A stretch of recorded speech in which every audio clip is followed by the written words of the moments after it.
Fiang nag-fashion show sa PBB.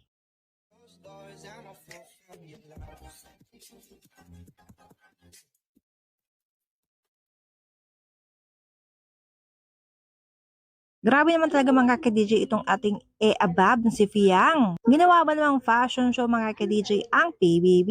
Ikaw Fiang, porket alam mo napakaganda at napaka-sexy mo ha. Pati nga mga ka-DJ si JM, napanganga sa kaseksihan niya. Well mga ka-DJ, head turner naman talaga itong si Fiang, especially kapag nag-aayos siya.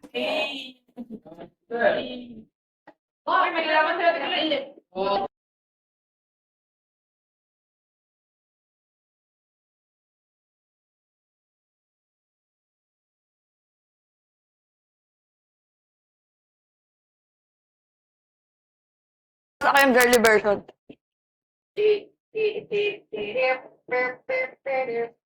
Ano? Chocolate tsaka milk. Chocolate tsaka milk.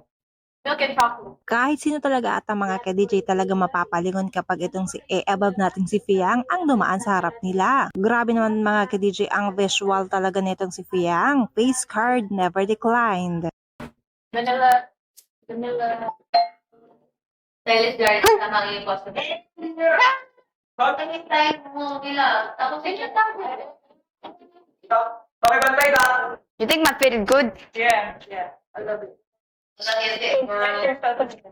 Thanks. It will never happen again. It's once in a blue moon. Thank you, Mara. Kasi. Uy, ganun naman talaga sa spray. Hindi ka ganun. Ganun ka na pala ngayon. Okay, guys. Nag-aaway si Strong Independent Woman siya kasi at spray. Bomba. Alam mo, lagi ako nabubulol. Simulan, nag-London ako. About world. Mga ka-DJ, kailangan na kailangan ni JM ang suporta natin dahil nominated siya. It's time to show our support. Narito ang step by step para ma-save siya. Don't forget to save JM.